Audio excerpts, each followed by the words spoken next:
Assalamualaikum warahmatullahi wabarakatuh. Bertemu kembali dengan saya Dr. Sofi. Sobat sehat, akreditasi bukan sekedar dokumen. Ada 5 cara penilaian dalam akreditasi yang dikenal dengan RDOWS. Penjelasannya, 1. Melihat dokumen regulasi, yaitu SK, pedoman, panduan, dan SPO. 2. Melihat dokumen bukti implementasi. 3. Observasi. Keempat adalah wawancara. Dan yang terakhir, simulasi. Ini untuk membuktikan apakah kita sudah melakukan kerjakan yang kita tulis dan tulis yang kita kerjakan. Channel YouTube Dr. Sofi dibangun untuk itu semua. Sobat sehat, ini video saya yang ke-222 yang akan membahas pengendalian lingkungan. Bahasan ketiga dari kewaspadaan standar. Yang semuanya merupakan bagian dari PPI atau pencegahan dan pengendalian infeksi di fasilitas kesehatan tingkat pertama. Sebelum melihat video 222 ini, saya anjurkan sobat sehat melihat video tentang PPI di FKTP. Pada video 212 sampai dengan 221 dan video 132. Seperti telah dibahas pada video 216 tentang ruang lingkup PPI di FKTP, pengendalian lingkungan merupakan pembahasan ketiga dari kewaspadaan standar yang merupakan lapis pertama dari kewaspadaan isolasi. Yuk kita bahas di video 222 ini tentang pengendalian lingkungan. Apa sih pengendalian lingkungan itu? Pengendalian lingkungan adalah upaya mengendalikan lingkungan melalui perbaikan mutu air, udara atau ventilasi, permukaan lingkungan desain, dan konstruksi bangunan. Adapun tujuan pengendalian lingkungan adalah untuk mencegah transmisi mikroorganisme dari pasien atau pengguna layanan ke petugas atau sebaliknya akibat pengelolaan dan pengendalian lingkungan yang tidak sesuai standar PPI. Pembahasan tentang pengendalian lingkungan akan kita bagi menjadi 3. Pertama, air. Kedua, udara atau ventilasi. Ketiga, konstruksi bangunan. Yuk kita bahas satu persatu. Pertama, pengendalian lingkungan melalui air. Adapun pengendalian lingkungan melalui air meliputi 3 hal. Pertama, sistem air bersih. 2. Persyaratan kesehatan air. Dan 3. Sistem pengelolaan limbah cair, baik medis maupun non-medis. Sekarang kita bahas yang pertama, yaitu sistem air bersih. Sistem air bersih harus direncanakan dan dipasang dengan mempertimbangkan sumber air bersih dan sistem pengalirannya. Sumber air bersih dapat diperoleh langsung dari sumber air berlangganan dan atau sumber air lainnya dengan baku mutu yang memenuhi dan sesuai dengan ketentuan yang berlaku.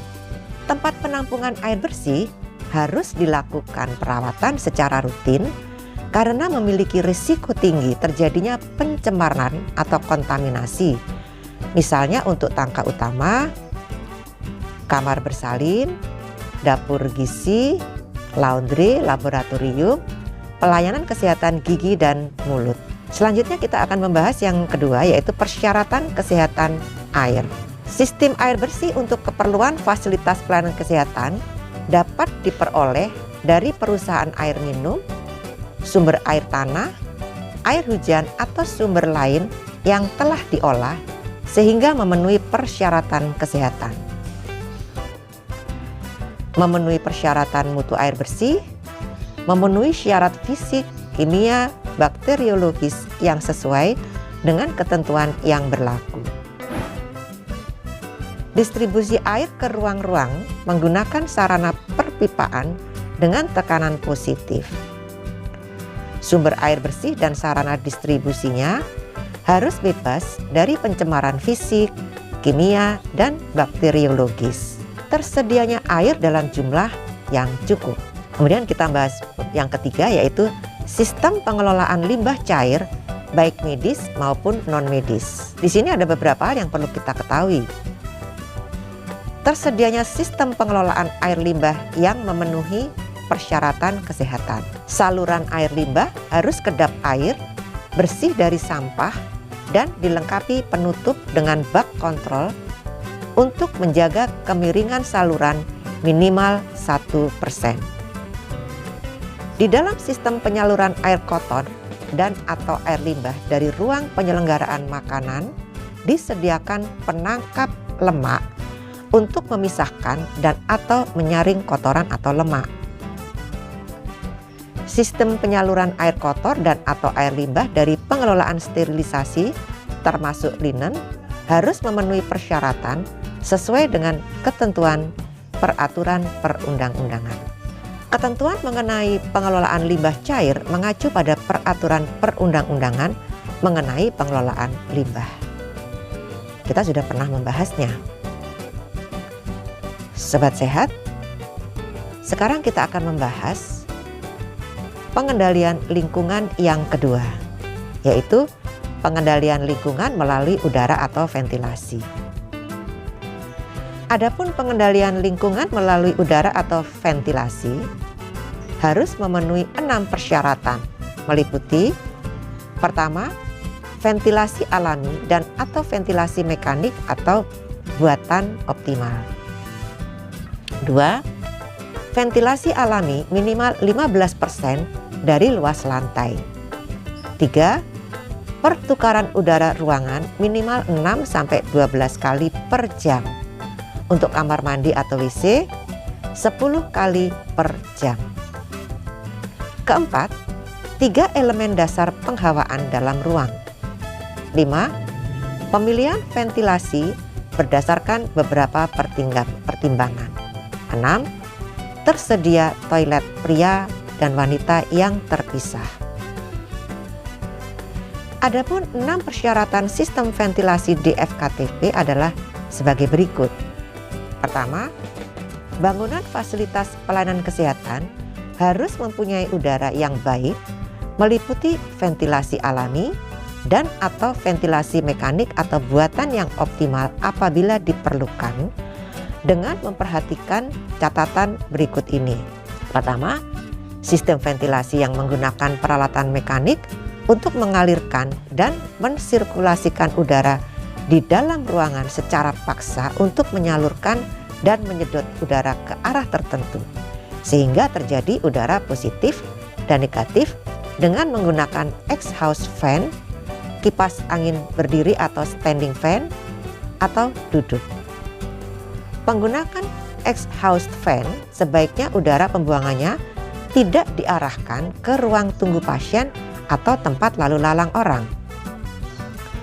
Kita lihat di video gambar contoh kipas angin berdiri. Kemudian yang kedua, sistem ventilasi alamiah.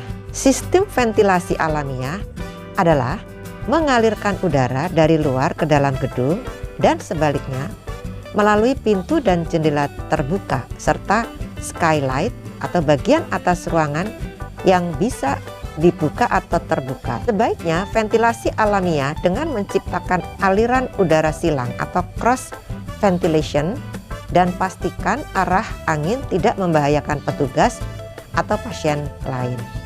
Kita lihat gambar berikut adalah tentang ventilasi alamiah. Ya, gambar 13, pengaturan arah angin pada ventilasi alamiah kita bisa lihat di video.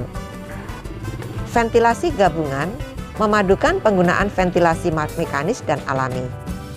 Jenis ventilasi ini dibuat dengan pemasangan exhaust fan untuk meningkatkan tingkat penggantian udara di dalam kamar. Selanjutnya kita akan bahas bangunan fasilitas pelayanan kesehatan harus mempunyai pintu bukaan permanen, kisi-kisi pada pintu dan jendela, dan atau bukaan permanen yang dapat dibuka untuk kepentingan ventilasi alami, bukaan minimal 15% dari luas total lantai. Bagaimana besarnya pertukaran udara? Besarnya pertukaran udara yang disarankan untuk berbagai fungsi ruang di bangunan FKTP minimal 6-12 kali pertukaran udara per jam. Dan untuk kamar mandi atau WC itu 10 kali pertukaran udara per jam. Berikutnya, penghawaan dalam ruangan itu perlu memperhatikan 3 elemen dasar, yaitu 1. Jumlah udara luar bermutu baik, di mana ventilasi harus dapat mengatur pertukaran udara atau air change, sehingga ruangan tidak terasa panas, tidak terjadi kondensasi uap air atau lemak pada lantai, dinding atau langit-langit, masuk dalam ruang pada waktu tertentu. Kedua, pada area umum di dalam gedung, aliran udara seharusnya dari area bersih ke area terkontaminasi sehingga terjadi distribusi udara dari luar ke setiap bagian dari ruang dengan cara yang efisien. Ketiga, setiap ruangan diupayakan agar terjadi proses udara di dalam ruang bergerak sehingga terjadi pertukaran antara udara di dalam ruang dengan udara dari luar. Berikutnya kita akan membahas pemilihan sistem ventilasi yang alami, mekanik, atau campuran. Sobat sehat, pemilihan sistem ventilasi yang alami, mekanik, atau campuran perlu memperhatikan kondisi lokal seperti struktur bangunan, cuaca, biaya, dan mutu udara. Berikutnya harus tersedia toilet yang terpisah antara laki-laki dan perempuan. Sobat sehat, berikutnya kita akan membahas pengendalian lingkungan yang ketiga. Pengendalian lingkungan yang ketiga adalah pengendalian lingkungan melalui konstruksi bangunan. Adapun pengendalian lingkungan melalui konstruksi bangunan meliputi 5 hal. Pertama, desain bangunan. Kedua, persyaratan kehandalan bangunan. Ketiga, sistem pencahayaan. Keempat, penataan barang dan lingkungannya. 5, pembersihan lingkungan. Kita bahas dulu yang pertama, yaitu desain bangunan. Bentuk denah bangunan simetris dan sederhana untuk mengantisipasi kerusakan apabila terjadi gempa. Kedua, tata ruangan bangunan harus mempertimbangkan sirkulasi udara dan pencahayaan. 3. Tata letak bangunan atau site plan dan tata ruang dalam bangunan harus mempertimbangkan zonasi berdasarkan tingkat risiko penularan penyakit, zonasi berdasarkan privasi, dan kedekatan hubungan fungsi antar ruang pelayanan. Keempat, tinggi rendah bangunan harus dibuat tetap menjaga keserasian lingkungan dan pencegahan banjir. 5. Aksesibilitas di luar dan di dalam bangunan harus mempertimbangkan kemudahan semua orang, termasuk penyandang cacat dan lanjut usia. 6. Bangunan FKTP harus menyediakan area parkir kendaraan dengan jumlah area yang proporsional, disesuaikan dengan peraturan daerah setempat. 7. Perancangan pemanfaatan tata ruang dalam bangunan harus efektif sesuai dengan fungsi-fungsi pelayanan. Kedelapan, permukaan lantai terbuat dari bahan yang kuat, halus, kedap air, mudah dibersihkan, tidak lincit, permukaan rata, tidak bergelombang, dan tidak menimbulkan genangan air dan dianjurkan berwarna terang. Pertemuan antara dinding serta lantai berbentuk melengkung supaya mudah dibersihkan dan dianjurkan menggunakan vinil, terutama di ruangan-ruang tindakan dan gawat darurat, termasuk ruang penyimpanan peralatan steril. 9. Dinding harus mudah dibersihkan, tahan cuaca, tidak mudah berjamur dan tidak berpori, dan pertemuan dinding tidak bersiku yang dapat menyimpan debu. 10. Permukaan dinding sebaiknya tidak dipasang aksesori yang akan menjadi tempat akumulasi debu dan sulit untuk dibersihkan.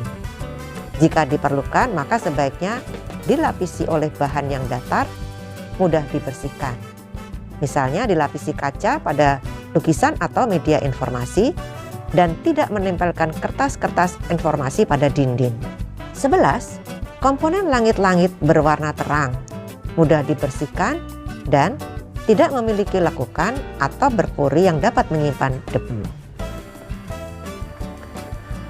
Berikutnya kita akan membahas persyaratan kehandalan bangunan.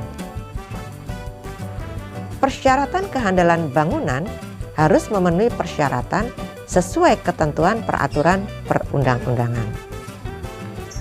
Kemudian yang berikutnya kita akan bahas sistem pencahayaan.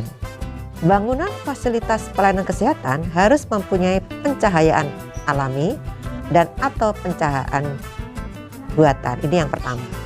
Yang kedua, pencahayaan harus didistribusikan rata dalam ruangan. 3. Lampu-lampu yang digunakan diusahakan dari jenis hemat energi. Kita lihat tabel 8 di video yang membahas tentang tingkat pencahayaan ruangan.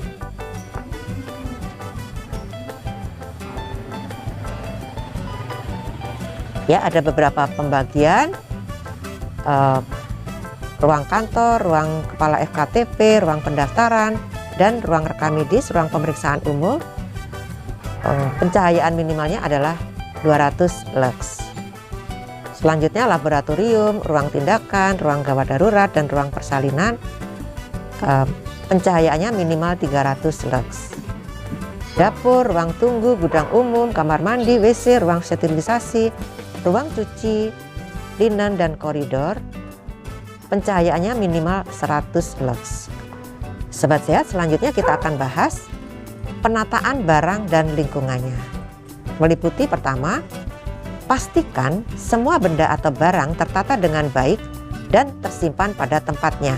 Kedua, penyimpanan barang atau benda tersusun sesuai jenis barang, misalnya susunan linen, penyimpanan alat kesehatan, penyimpanan dokumen, dan tidak menempatkan barang steril bersatu dengan barang kotor dalam satu area. Ketiga, berikan jarak antara tempat tidur atau tempat pemeriksaan pasien jika lebih dari satu orang dalam waktu bersamaan minimal 1 meter. Misalnya, penempatan kursi pemeriksaan di ruang pelayanan kesehatan gigi dan mulut. Keempat, pastikan bahwa area bersih dan area kotor terpisah dan berbatas tegas sehingga tidak menimbulkan kontaminasi dan ketidaknyamanan atau risiko kecelakaan kerja. 5. Penempatan tempat limbah di ruang pelayanan pasien pada tempat yang aman dan tidak berada dekat pasien atau di bawah meja tindakan atau tempat tidur pasien, kecuali pada saat tindakan sedang berlangsung. Selesai tindakan, segera dibersihkan. Keenam, tidak dianjurkan menggunakan karpet atau menempatkan bunga hidup atau bunga plastik atau akuarium di ruang pelayanan pasien, kecuali petugas mampu membersihkannya setiap hari untuk menghindari akumulasi debu atau bahan kontaminasi dari lingkungan. Ketujuh, penggunaan tirai atau gorden pembatas pasien atau penutup jendela disarankan menggunakan bahan yang kuat dan tidak tembus air. Penggunaan tirai jendela jika memungkinkan dapat menggunakan penghalang yang dilapisi dengan kaca film supaya mudah dibersihkan dan terlihat rapi. 8. Pastikan tidak ada tempat masuk atau kumpulan dari binatang, binatang pengerat atau serangga yang berada di ruangan pelayanan pasien. 9. Petugas kesehatan yang tinggal di lingkungan fasilitas kesehatan agar tidak memelihara hewan peliharaan untuk menghindari masuk atau berkeliaran di fasilitas pelayanan kesehatan. Selanjutnya kita akan membahas pembersihan lingkungan. Pada pembersihan lingkungan ini kita akan membahas beberapa hal. Pertama, pastikan bahwa fasilitas pelayanan kesehatan membuat, melaksanakan, dan memonitor prosedur rutin untuk pembersihan, desinfeksi permukaan lingkungan, tempat tidur, peralatan di samping tempat tidur dan pinggirannya, permukaan yang sering tersentuh. Kedua, fasilitas pelayanan kesehatan harus mempunyai disinfektan standar yang ditetapkan oleh masing-masing FKTP sesuai dengan ketentuan peraturan perundang-undangan. Disinfektan bertujuan untuk menghalau mikroba patogen dan menurunkannya secara signifikan di permukaan terkontaminasi sehingga memutuskan rantai penularan penyakit. Disinfektan bekerja dengan cara membunuh secara fisikal dan kimia mikroorganisme, tidak termasuk spora. Ketiga, pembersihan harus diawali proses disinfeksi. Benda dan permukaan tidak dapat didesinfeksi sebelum dibersihkan dari bahan organik. Contohnya adalah ekskresi, sekresi pasien, dan kotoran. Pembersihan ditujukan untuk mencegah aerosolisasi dan menurunkan pencemaran lingkungan. Ikuti aturan pabrik, cairan disinfeksi, waktu kontak, dan cara pengencerannya.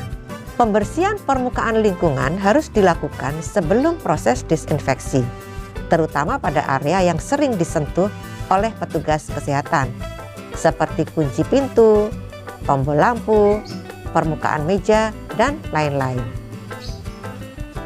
Keempat, cairan disinfektan merupakan senyawa kimia yang bersifat toksik dan memiliki kemampuan membunuh mikroorganisme yang terpapar secara langsung pada benda mati, baik di dinding, lantai, permukaan meja, dan lain-lain. Di sini misalnya adalah klorin 0,5% untuk pembersihan tumpahan darah atau cairan tubuh.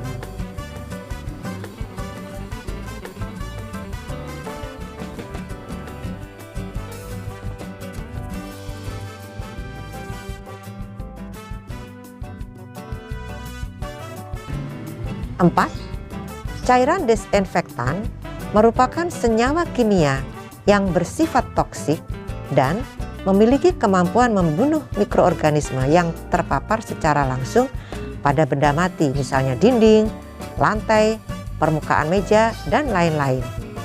Di sini misalnya adalah klorin 0,5% untuk pembersihan tumpahan darah atau cairan tubuh, atau klorin pengenceran 0,05% untuk pembersihan rutin permukaan, deterjen, atau cairan pemutih yang ukurannya adalah 1 dibanding 99 cc air, atau hidrogen peroksida 8% untuk pembersihan rutin.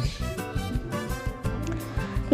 Pembersihan lingkungan pelayanan kesehatan menggunakan troli khusus, minimal menggunakan 2 buah ember yang memiliki alat pemerasan kain lap pel secara otomatis tanpa bersentuhan langsung dengan tangan dan selalu dicuci agar tetap dalam kondisi bersih.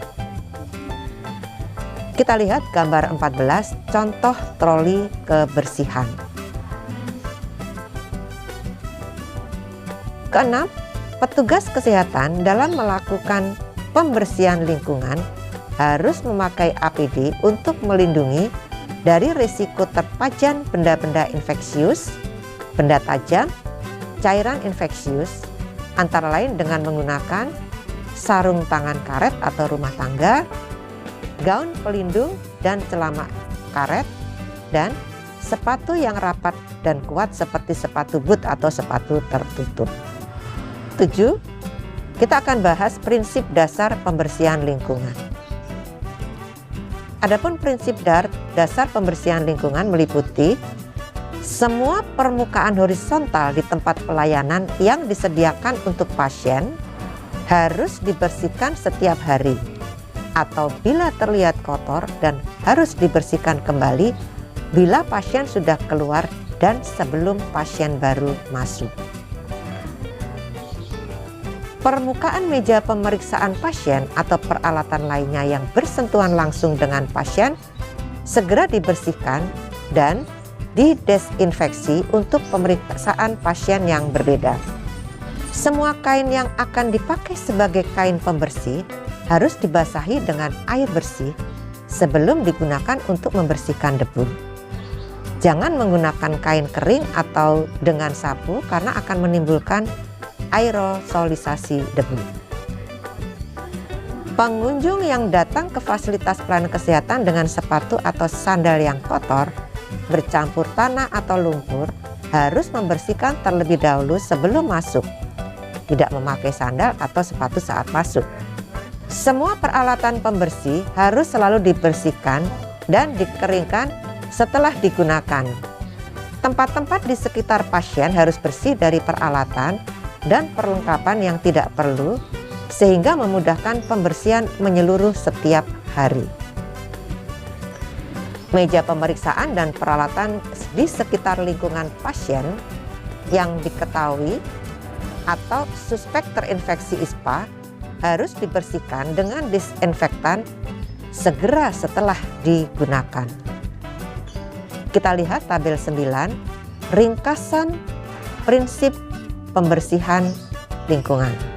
Ya, kita lihat areanya, kemudian frekuensi pembersihannya.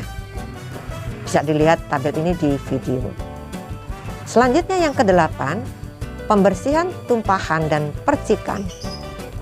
Jika ada cairan tubuh, darah, muntahan, percikan, ludah, darah atau eksudat luka pada permukaan lantai, dinding atau tirai pembatas, dibersihkan menggunakan spill kit. Spill kit berisi yang pertama, spill kit infeksius berisi topi, sarung tangan, kacamata, masker, serok, dan sapu kecil, cairan deterjen, cairan klorin 0,5% dan kain perca atau tisu atau koran bekas dan plastik warna kuning.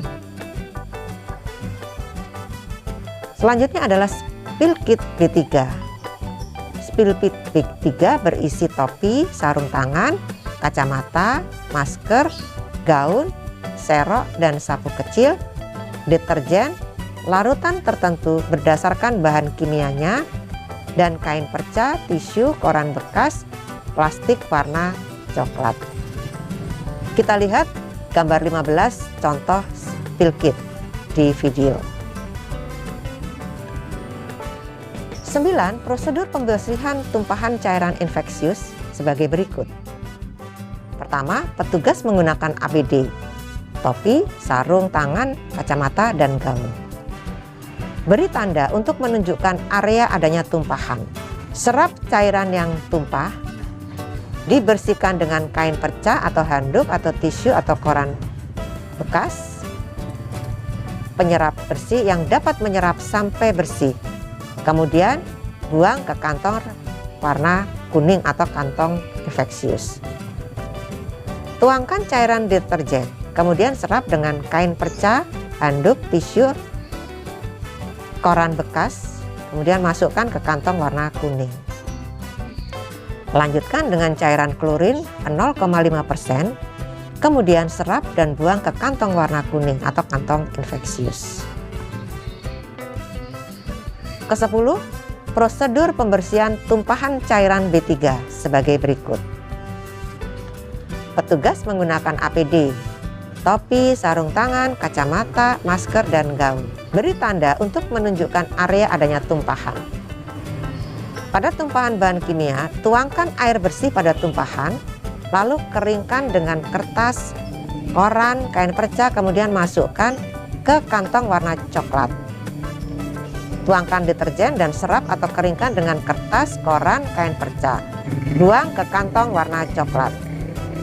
Berikan label B3 pada plastik warna coklat tumpahan kimia. Berikutnya tumpahan reagen.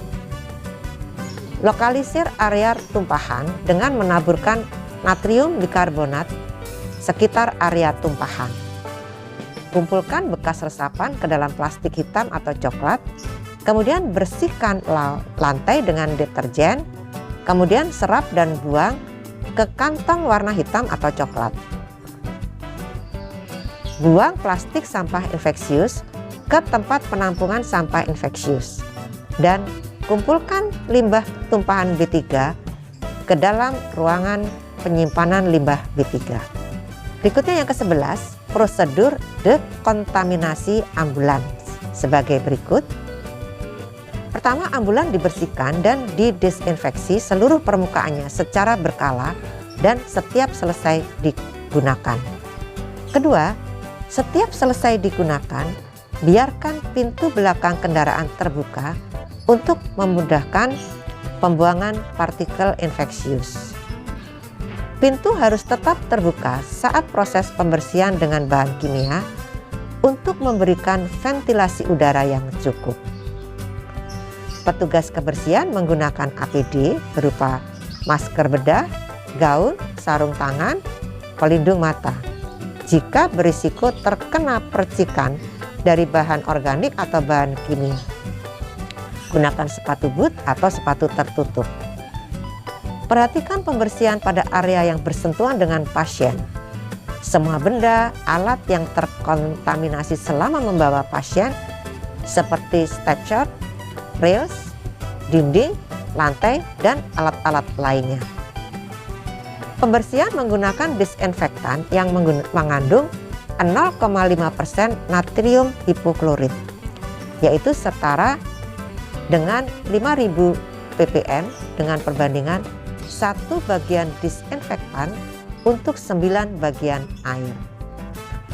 Bersihkan dan disinfeksi semua peralatan yang digunakan ulang atau reusable sebelum digunakan untuk pasien lain. Lakukan kebersihan tangan sebelum dan setelah menggunakan sarung tangan. Ikuti prosedur membuang APD yang digunakan saat pembersihan. Kita lihat gambar 16 tentang dekontaminasi ambulans pada video. Demikianlah Sobat Sehat, di video 222 ini kita telah membahas pengendalian lingkungan sebagai bagian ketiga dari kewaspadaan standar PPI di FKTP, yaitu puskesmas dan klinik. Sobat Sehat bisa membaca lebih rinci pada Permenkes RI nomor 27 tahun 2017 tentang PPI di Fasiankes dan Pedoman Teknis PPI di FKTP Kemenkes RI tahun 2020. Kita akan bertemu di video 223 untuk membahas tentang pengelolaan limbah hasil pelayanan kesehatan. Hal keempat dari kewaspadaan standar. Sampai di sini dulu ya. Saya mengundang masukan dari Sobat Sehat. Silakan sampaikan di kolom komentar. Semoga selalu sehat. Wassalamualaikum warahmatullahi wabarakatuh.